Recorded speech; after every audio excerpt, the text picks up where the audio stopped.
the NightLight. They're very close. I can feel them. Help me! Help me! Help me! That's all. You've had enough monsters. It's not good to watch these kinds of movies before bed. Mom, really, I'm not scared. Let me watch the end, would you? I told you, that's all. Well, good night, honey.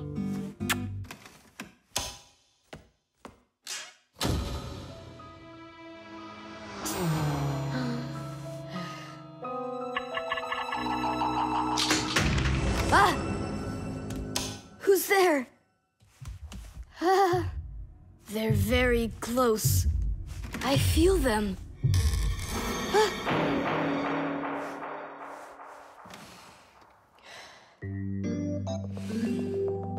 Can you believe it? He's sleeping, and he didn't turn the light off. Yeah, and so? And so, if every human went to sleep with a light on, there wouldn't be enough electricity to go around. Hup! Everyone can probably remember walking into an empty room with the lights turned on, or finding a TV on that nobody's watching. One little light or TV might not seem like much, but just imagine how many people are living on this earth.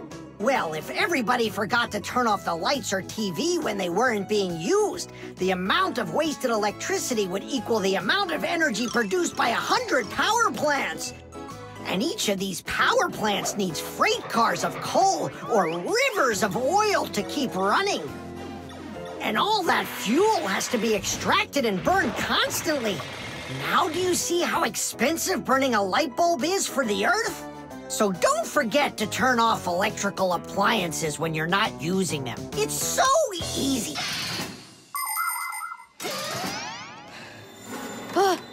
Who turned off the light?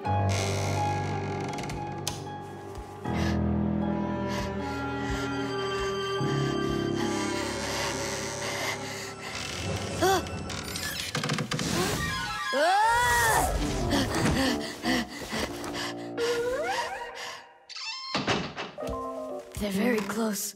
I feel them. I feel them. I feel them. Look, what's up with him? I think he's playing sleep hockey.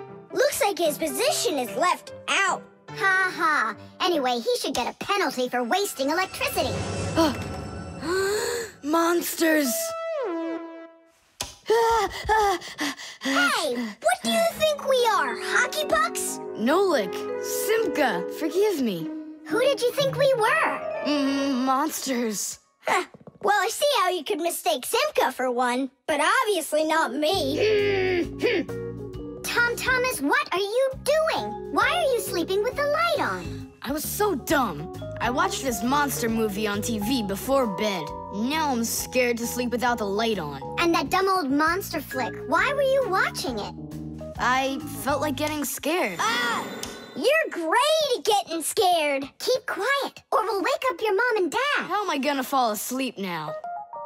Here's a good idea. You can use a nightlight. A nightlight is a little light that humans who don't like to sleep in the dark use in their rooms. The nightlight has a dim glow. That's because it works with a special kind of light bulb that uses very little electricity. These kinds of light bulbs are called energy efficient. That's hard to say.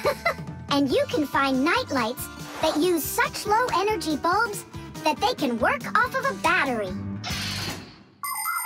But you know there isn't a nightlight here. How would you get by without us? Tonight, I'm here to help you. I'm gonna be your nightlight. Look, right there. There's our lampshade.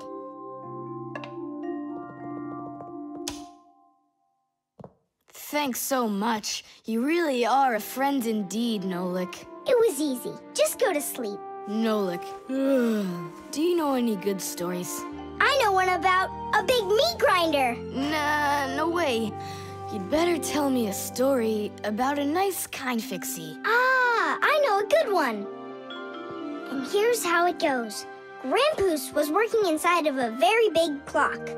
Actually, the clock wasn't that big. And I'm not sure if it was Grandpa's, but it was a clock, I think. The barcode. And so, what do we do if we happen to see humans? Hide from them, right? And what if you've got nowhere to hide? Then we turn ourselves into screws. That's correct. Where could it be? Where on earth could I have put it? Oh, I'm such a scatterbrain. Ah, it's Professor Eugenius. There's no need to hide from him. He's our friend. Where has it gone? Did you lose something again, Professor? Yeah, how did you guess? It's just awful. Yesterday I started testing a new iron, and today, it's totally disappeared into thin air. Where could you have put that thing?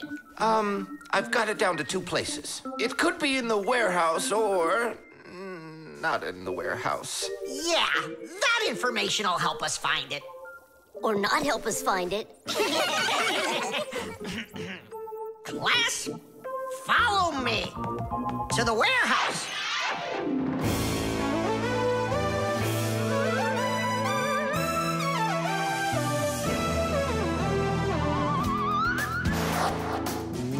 Wow, look at all these boxes.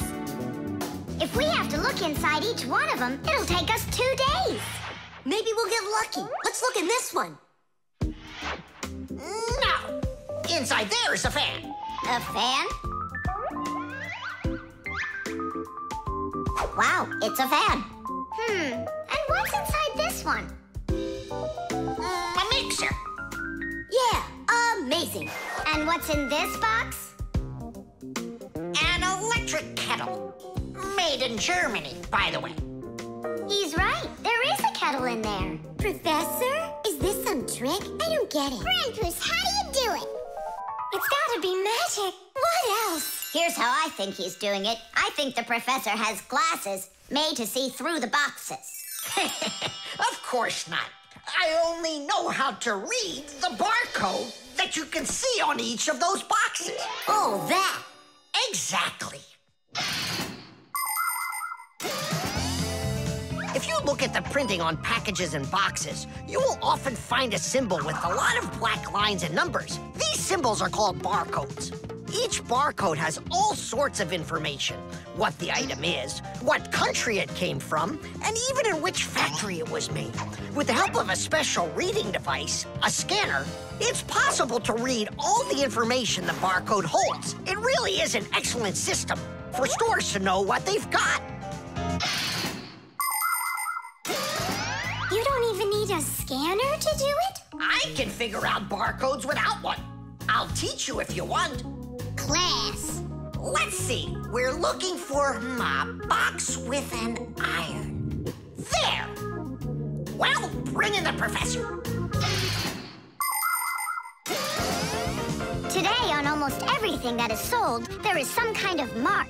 For instance, this kind of mark is called a barcode. And this one, a QR code. These marks help us find out a lot of information. Suppose you walk by a building and see a QR code on it.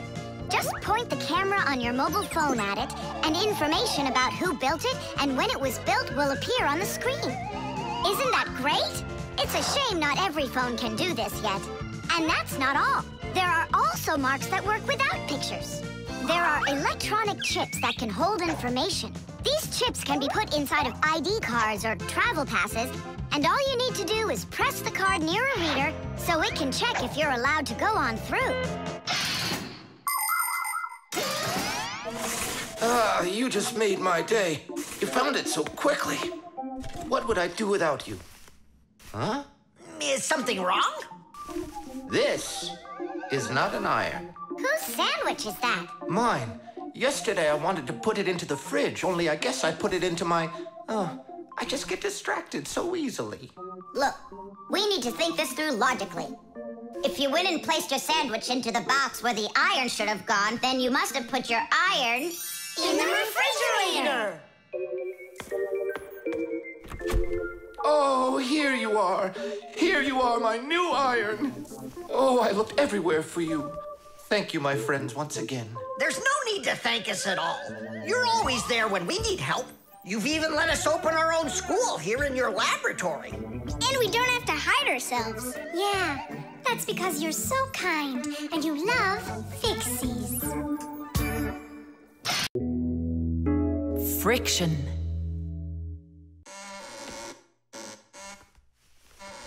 Oh, Thomas, that door of yours squeaks terribly. Yeah, and it's not easy to open either. Well, that's because the hinges are rubbing. That's why your door is not working right. How can I fix it? Just reduce the amount of friction. How? With some oil on the hinges. I can do it for you because I've got a pack-a-mat. All right. Simka, can I help you? Sure you can. Wear the pack-a-mat, all right? Friction is the force that tries to stop something from sliding or rubbing smoothly against something else. Rubbing can make things wear out quickly if there's a lot of friction. If you want less friction, you need to put something on the parts that rub against each other, like oil. There are special kinds of grease used to keep clocks and wheels turning smoothly. And for skis, a special kind of wax can be used to make them go even faster. That's it. Now the top hinge. It's all done. Go ahead and check how it's working. It's not squeaking. I told ya. You guys are the best. I gotta go. Go where? I'm gonna go sledding. Maybe you'll take me with you? Sorry, Nolik. You don't have a sled to ride on. I'll see you later. Simka, should I grease the saucer? What for? It'll slide down the hill just the way it is. Ah, okay then. Wait here for me, Nolik. I'll be back real soon with a surprise for you. Yeah, oil slippery. I know what I'll do.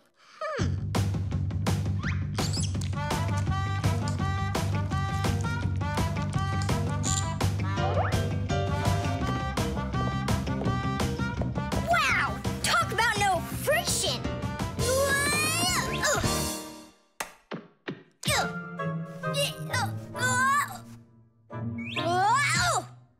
Hey, anyone? Help! Simka! Nolik? Are you all right? Just stay where you are. I'll be right there.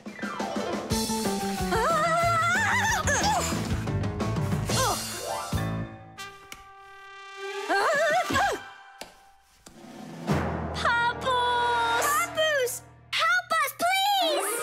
Who called for me? Help is on the way! Hey, what are you up to? Grandpa, stay away from here! You'll fall over. Huh? What did you say? Stay where you are!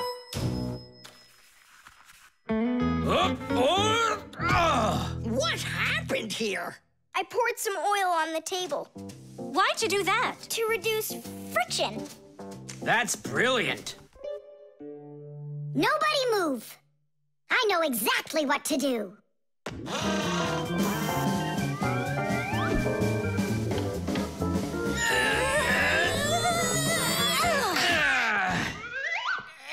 And what was the problem you had with the friction? I want to see all of this oil gone in 5 minutes. Engineers are in a constant battle with the force of friction. They want less friction so that cars will run faster and their parts will wear out less quickly. But just imagine what the world would be like if all of a sudden there was simply no friction at all. Everything would start slipping out of our hands and falling off the table. Knots would untie themselves, and that's not the half of it. Cars wouldn't be able to run without friction either. Wheels would spin around and around in one place, unable to grab onto the road. We wouldn't even be able to walk. Because when we walk, we move forward by pushing off the ground with our feet. And how can we do that without friction? We can't. So now I think you can see why it's not so bad to have a little bit of friction in our lives. Whew. We cleaned it. But it's still so stinky. Nolik, I completely forgot. I promised you a surprise. Look, What is it?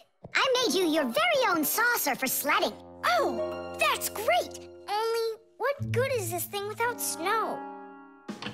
Nolik, hey! Look what I've got for you. Snow? Yeah. Is it real snow? Really? Yep. Now you've got your very own hill to sled on. This is great! What an awesome surprise! And you don't need oil to make it go quickly. Yeehaw! The armor. 23, 24, 25. Ready or not, here we come. I heard him. He ran into the hallway. You check the kitchen, Nolik, and I'll check the living room.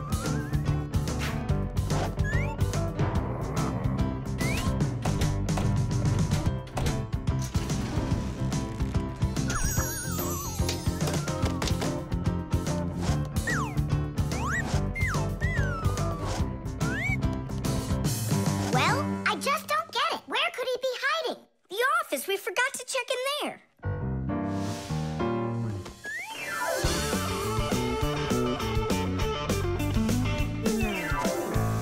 There's nowhere in here for him to hide. Inside the shark.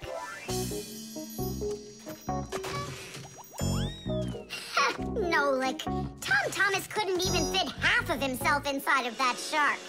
Yeah? Then in that huge vase. Uh-huh. He's all scrunched up in there and laughing at us. Oh! Simka! There! Did you hear that? He is in there! There's no one. But I know that I heard a hee-hee. You imagined it. Let's go take a look in the bathroom. I imagined it. It's so stuffy inside this armor.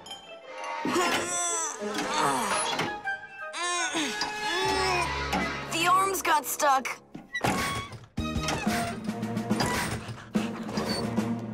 Where else could he be? Who is that? Ah! Simka the Knight! He came to life! Well, how much longer are you gonna look for me? Armor is very hard clothing worn by warriors to protect them against swords and arrows. People started making armor in ancient times, but the full body armor that knights wore didn't start until the Middle Ages. The armor worn by knights on horses was heavy. It could weigh 100 pounds, and if a knight got knocked off of his horse, he'd need help to get back up again. By the way, the knights' horses, they wore their own heavy set of armor for protection. Hey, did you turn into statues? Tom Thomas? Is that you in there? Who else? Lift up this visor, I can barely breathe. And how come we should do it? 'Cause I can't. Don't you see? My arms got stuck. We see. You look funny. Funny to you, but now I'm stuck and I can't get out of here. Come on, help me out, please. Great! Chusaka's just what we need right now. Chusaka, what's wrong with you? It's me. Hey, stop it.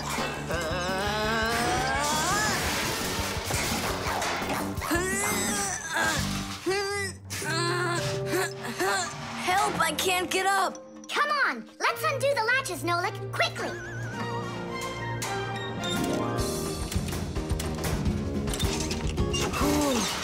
Thanks for helping me. It was nothing. I couldn't have done it without you. Let's put the night back together.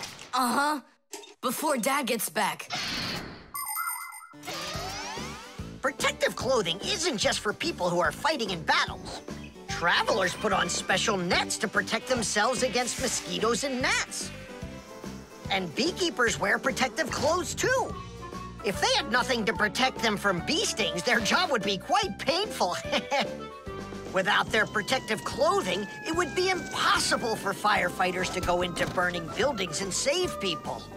And how could astronauts go into outer space without special clothing? It's freezing up there and there's no air to breathe at all. And that's why they wear a special costume called a spacesuit when they travel. The spacesuit not only protects astronauts from the cold, but supplies them with air so they can breathe. By the way, the Fixies also wear protective clothing so they can stay safe while they work. Well, there. Did we get it right? It looks like we got it right. Only, where's the helmet? Nolik went to get it. Tom Thomas! Helmet delivery! Thanks there, Chusaka. Whoa there, Warhorse. Calm yourself down. There we go. It's all back in place again. Too bad that your knight looks like a ballerina twirling around. You see, his arm. I can't move it. It's stuck. Here's what we'll do. Give him something to hold.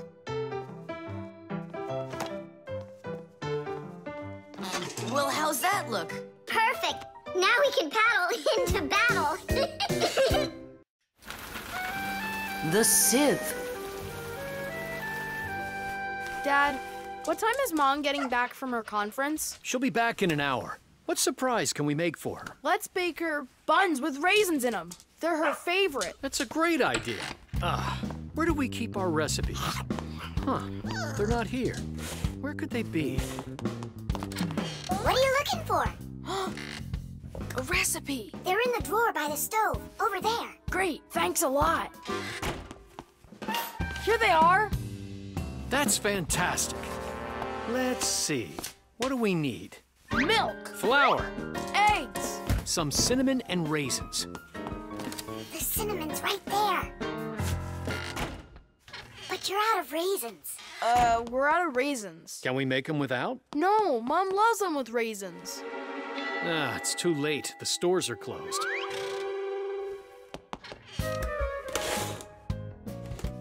Cereal! We got cereal! And so? It has raisins, look! Tom Thomas, you're a genius! Why don't you be in charge of the raisins? Tom Thomas, what does Mom use to knead dough? The mixer. How about the mixer? Not a bad idea. I don't think you have enough raisins. But you haven't made the dough yet. It'll be really quick with the mixer. All right, Dad. We'll see who finishes first. Come on, faster, faster. Don't be so clumsy. If you think you're so good, then why don't you help? Fine, we'll help. Catch!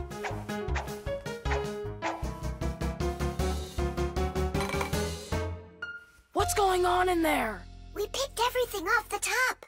We have to dive down. Then dive. Hurry up. Dad's almost done putting the mixer together. Where are the raisins? It's dark down there. We can't see any raisins. Well, try diving again. No, this way won't work. We need a filter. In order to separate seeds from the husk, air from dust, and water from harmful particles, we use filters. The simplest kind of filter is a metal netting. These kinds of filters are installed in washing machines and dishwashers. They keep the water clean by capturing small debris and sand. As a result, machines work better and go longer without breaking. In other words, filters help separate what is wanted from what isn't. I think I know what Mom uses. Perfect. That filter's a sieve. Grab the bowl and hold the sieve over it. Pour in the cereal. Now shake it so the tiny flakes fall through the sieve and the raisins stay in it.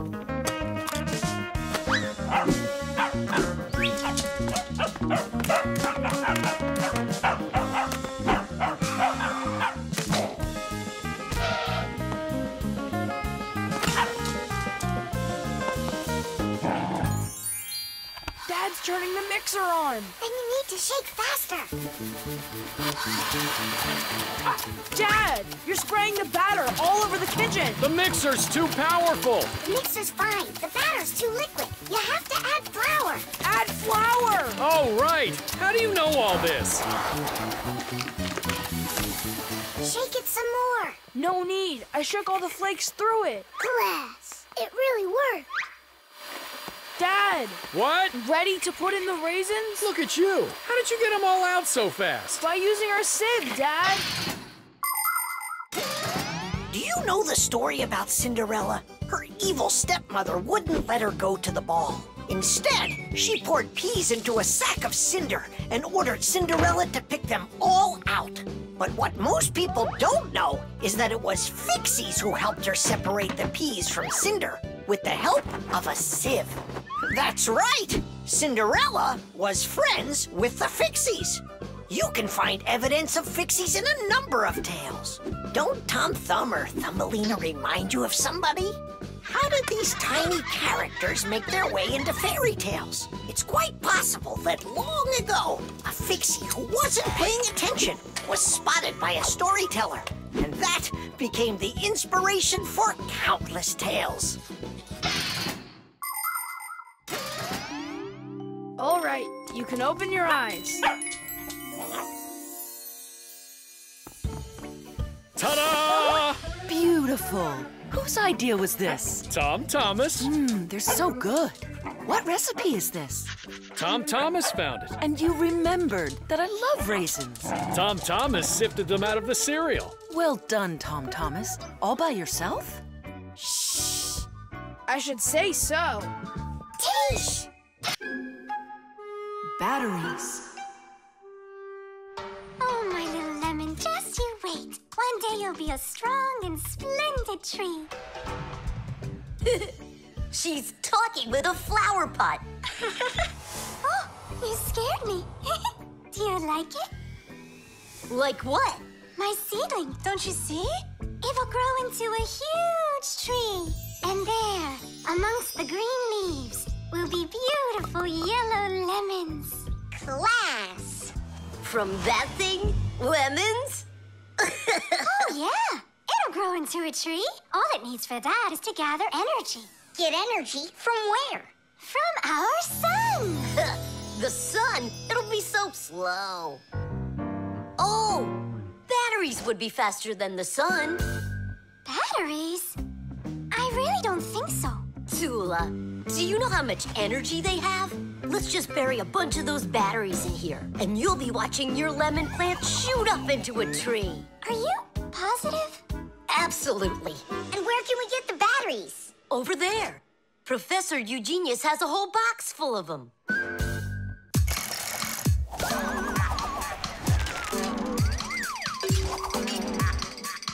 Batteries, batteries. We use them every day and need them by the ton. Batteries, batteries. They give power to appliances so they can run.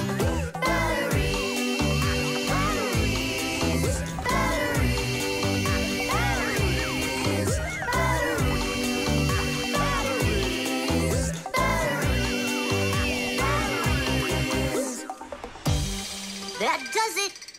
We'll be seeing the first lemons before the week's over. The first battery in the world was made in Italy more than 200 years ago. When two different kinds of metal were placed in salty water, electricity started flowing through a wire from one piece of metal to the other. Many years have passed since then, but batteries still work in pretty much the same way.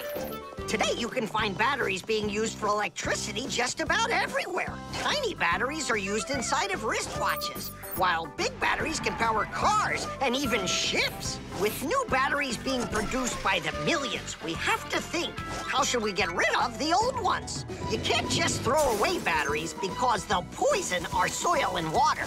The best way to dispose of batteries is to take them to a special collection station that sends them to factories for recycling.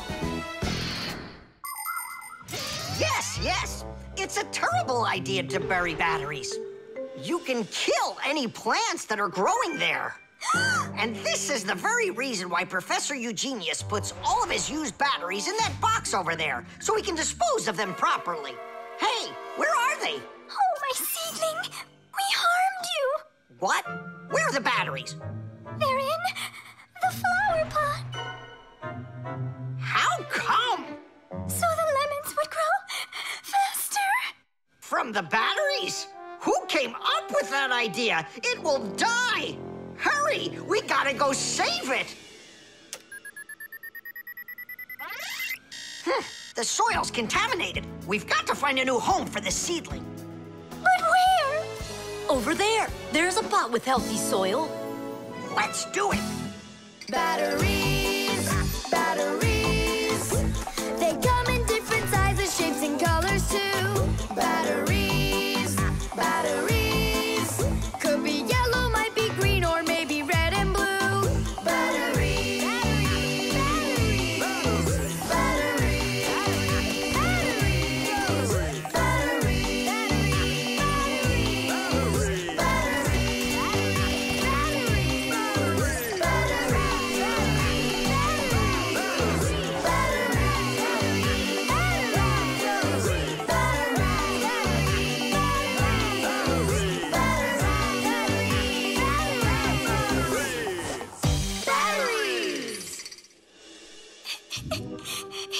Don't cry, Tula. The seedling will be perfectly fine. It will grow big and strong with branches full of beautiful lemons and oranges.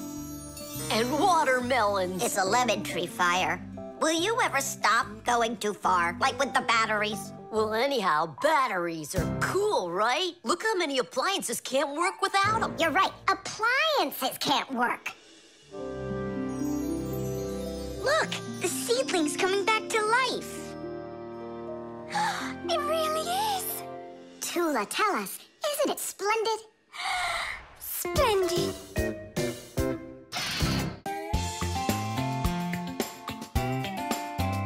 But if you meet a Fixie, please don't let their secret out. But if you meet a Fixie, please don't let their secret out.